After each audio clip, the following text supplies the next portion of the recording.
আলম নবী বলেন, ও দুনিয়ার মানুষ তোমরা শুনে নাও, দুনিয়ার মানুষ যখন কোরআনে কারীম তিলাওয়াত করে, ও মানুষ তোমরা শুনে নাও, বান্দা যখন কোরআনে কারীম তিলাওয়াত করে তখন ওই বান্দা কোরআনে কারীম তিলাওয়াত করে না, বরং বান্দার জবান দিয়া আমি আল্লাহ স্বয়ং আমার কালামুল্লাহ তিলাওয়াত করি। সুবহানাল্লাহ। ও বাবুখালীর মুসলমান, ভালো করে বুঝো, আমি যখন কোরআনে কারীম এই জবানটা দিয়ে পড়ি, এটা দেখতে দেখা যায় সুলাইমান জামালপুরে একটা আয়াতে কারিমা তিলাওয়াত করেছে। আল্লাহর নবী বলেন, হাদিসে কুদসির ভিতরে আল্লাহ নিজেই বলেন, কই না না, সুলাইমান জামালপুরি পড়ে নাই, বরং ওই সুলাইমান জামালপুরীর জবানের মধ্য দিয়া আমি আল্লাহ নিজে আমার কোরআনে কারীম তিলাওয়াত করেছি। আল্লাহর শিক্ষা ইঞ্জিনিয়ার বানানো। আচ্ছা বলেন, একজন ইঞ্জিনিয়ারের দাম বেশি না একজন আলেমের দাম বেশি? একজন ডাক্তারের দাম বেশি না একজন আলেমের দাম বেশি? দুনিয়া ইঞ্জিনিয়ার, ব্যারিস্টার, ডাক্তার, উকিল, এমপি, মন্ত্রী, এগুলা হলে দুনিয়াতে সাময়িক কিছু সম্মান পাওয়া যায়, সাময়িক সম্মান পাওয়া যায়, কিন্তু তাও এই সম্মানটা পুরা রানিং হয় না। কারণ যারা এমপি মন্ত্রী হয়, মানুষ যেরকম ভাবে তাদেরকে সম্মান করে, মাঝে মাঝে জুতার বাড়িও দেয়। কথা কয় না কেন? মাঝে মাঝে জুতার বাড়িও দেয়। তার মানে বোঝা গেল এমপি মন্ত্রী হওয়াটাই ইজ্জতের মাপকাঠি না, ইজ্জতের মাপকাঠি না। আল্লাহ বলেন, আমি যে আলেমের কথা বলতেছি, ওই আলেম শিক্ষা গ্রহণ করলে দুনিয়াতেও তুমি দামি, আখিরাতেও দামি। সুবহানাল্লাহ। দুনিয়াতেও দামি, আখিরাতেও দামি। কোন আলেম? কোরআন ও হাদিসের জ্ঞান। সূরাতুর রহমান মালিক শুরুতেই বলেছেন, আর রহমান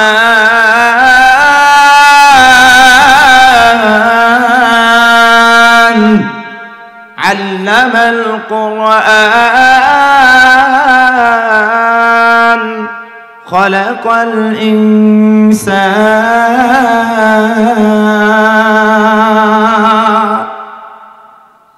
সূরাতুর রহমানে আল্লাহ বলেন, রহমান কে? যিনি তোমাদেরকে কোরআন শিখিয়েছেন। সুবহানাল্লাহ বলতেন। কি শিখাইছেন? কোরআন কে শিখাইছেন? কথা বলেন, কোরআন কে শিখাইছেন? আল্লাহ। কিভাবে? আল্লাহ কিভাবে শিখাইলো? দেখেন, দুনিয়ার কোরআন একটা হাদিসে কুদসি বলি, একটা হাদিসে কুদসি, নবীজির হাদিসে পাক। আল্লাহ রাসূল কি বলেছেন? আল্লাহর নবী বিশ্ববিক সরকারে দু আলম নবী বলেন, ও দুনিয়ার মানুষ তোমরা শুনে নাও,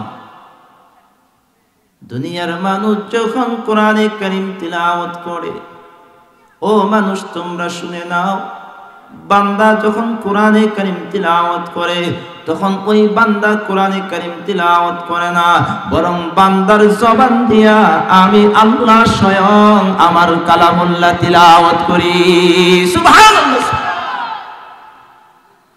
ও বাবুখালীর মুসলমান, ভালো করে বুঝো, আমি যখন কোরআনে কারীম এই জবানটা দিয়ে পড়ি, এটা দেখতে দেখা যায় সুলাইমান জামালপুরে একটা আয়াতে কারিমা তিলাওয়াত করেছে। আল্লাহর নবী বলেন, হাদিসে কুদসির ভিতরে আল্লাহ নিজেই বলেন, কই না না, সুলাইমান জামালপুরি পড়ে নাই, বরং ওই সুলাইমান জামালপুরীর জবানের মধ্য দিয়া আমি আল্লাহ নিজে আমার কোরআনে কারীম তিলাওয়াত করেছি। আল্লাহু আকবার, আল্লাহু আকবার। কেমন দাওয়া! এই কোরআনে কারীম দুনিয়ার কেউ শিক্ষা দিতে পারে নাই, আর কেউ পারবেও না। আল্লাহ তাআলা সরাসরি আল্লাহর রাসূলকে শিখাইছেন। সুবহানাল্লাহ বলবেন না? কোরআনে কারীমের শিক্ষা সরাসরি কে দিয়েছেন? আল্লাহ জিবরিল আমিনের মাধ্যমে আল্লাহর রাসূলের কাছে ট্রান্সফার, আল্লাহর রাসূলের মাধ্যমে এখন সারা বিশ্বে আল্লাহ তাআলা কোরআনে কারীম ছড়াইছেন। সরাসরি কোরআনে কারীমের শিক্ষক কে? চিল্লায়ে বলেন কে? হয় না, এটা ইমানের আওয়াজ না, চিল্লায়ে বলেন না কে? সরাসরি কোরআনুল কারীমের মূল শিক্ষক হলো আমার রব, আমার আল্লাহ।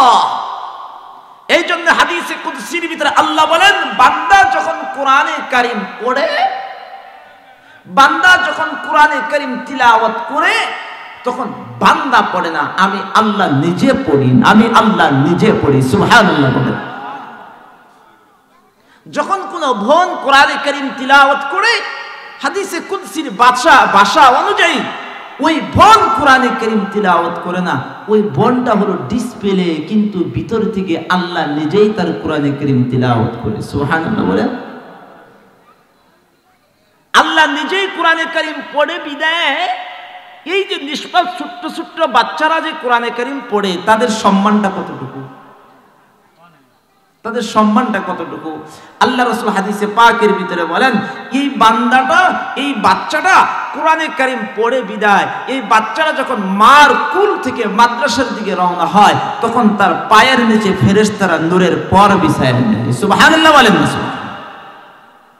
শুধুই কি তা? কয় না না, ছোট্ট বাচ্চারা যখন মাদ্রাসার দিকে হেঁটে হেঁটে যায়, আস্তে আস্তে করে যায়, আস্তে আস্তে করে যখন যায়, আমার নবী বলেন, ওই যে দুই ধারের রাস্তার দুই ধারের যে পুকুর আছে, পুকুরের ভিতরে যত মাছ আছে, গর্তের যত পিপিলিকা আছে, পিপিলিকা এবং পুকুরের মাছ পর্যন্ত তাদের জন্য দোয়া করতে থাকে।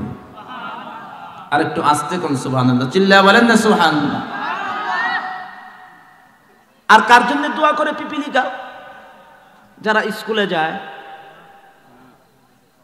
হ্যাঁ, এদের জন্য দোয়া করে? দোয়া করে না। তাহলে ওদের জন্য দোয়া করে। নিষ্পাপ বাচ্চা, কেমন বাচ্চা? যারা পড়তে আসে তাদের তো না সবগুলাই চেয়ারম্যানের পোলা। কথা বুঝাইতে পারিনি। মাদ্রাসায় যে সকল বাচ্চাগুলা পড়ে সবগুলাই কি এলাকার চেয়ারম্যানের ছেলে? যে কারণে এই সম্মান বাড়াই দিছে।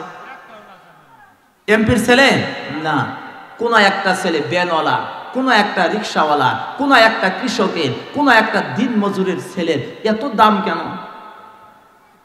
এত দাম কেন? একটা রিক্সাওয়ালার ছেলের দাম এত কেন হলো? আর একটা ভ্যান চালকের ছেলের দাম এত কেন হলো?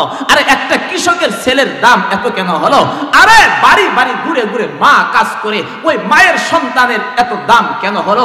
আর ওই সন্তানের কারণে হয় নাই, রিক্সাওয়ালার কারণে হয় নাই, ভ্যানওয়ালার কারণে হয় নাই, আরে কোন মানুষের কারণে হয় নাই। ওই বান্দা রিক্সাওয়ালার ছেলে যখন কোরআনে কারীম পড়ে, তো আল্লাহ তাআলা তার কোরআনের খাতিরে ওই বাচ্চার মর্যাদা বাড়ায় দিয়েছেন। কথা ঠিক না বেঠিক? কথা ঠিক না বেঠিক? এটা তাদের ক্যাপাসিটি না। মূল কারিগর, মূল কর্তৃত্ব কার? কথা বলেন, মূল কর্তৃত্ব কার? আল্লাহ। এত দাম, এত দাম, কোথায় আছি আমরা বলেন? আমরা কোথায় ঘুরতেছি? কেন ঘুরতেছি? আল্লাহ তাআলা এই কোরআনে কারীমের শিক্ষার বিনিময়ে জিরুকে হিরু বানায় দেয়।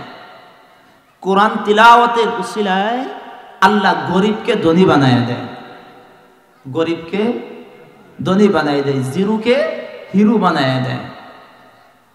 যার মর্যাদা নাই তার মর্যাদা বাড়ায় দেয় কোরআনে কারীমের উসিলায়।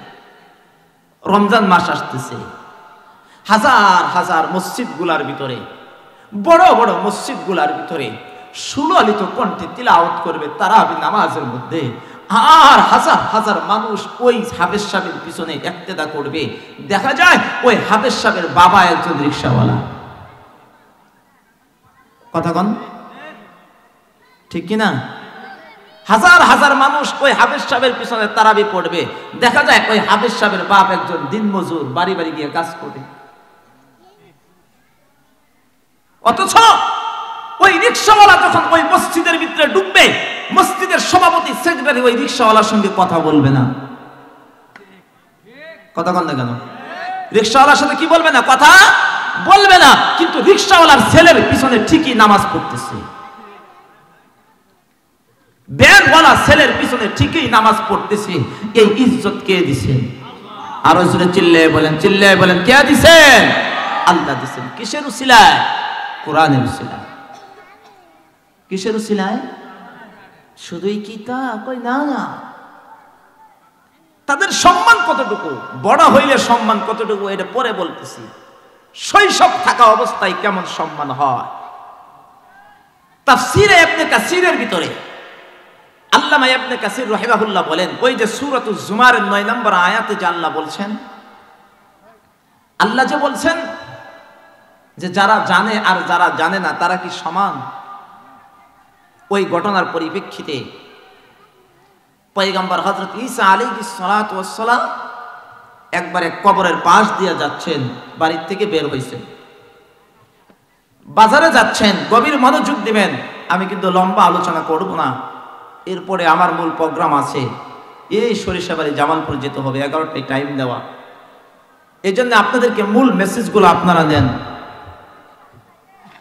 তো পয়গম্বর ঈসা আলাইহিস সালাতু ওয়াস সালাম বাজারে যায়, যাওয়ার পথে রাস্তার এক ধারে দেখে একটা কবরের ভিতরে আযাব হচ্ছে, জাহান্নামের আগুন ধাউ ধাউ করে জ্বলতেছে, ধাউ ধাউ করে। পয়গম্বর কিচ্ছু বলে নাই, চুপ করে চলে গেছে, দেখছে। এখন প্রশ্ন হতে পারে, হুজুর কেমনে দেখলো? আল্লাহ ওয়ালাদের অন্তর আর আমাদের অন্তর কি এক? হ্যাঁ,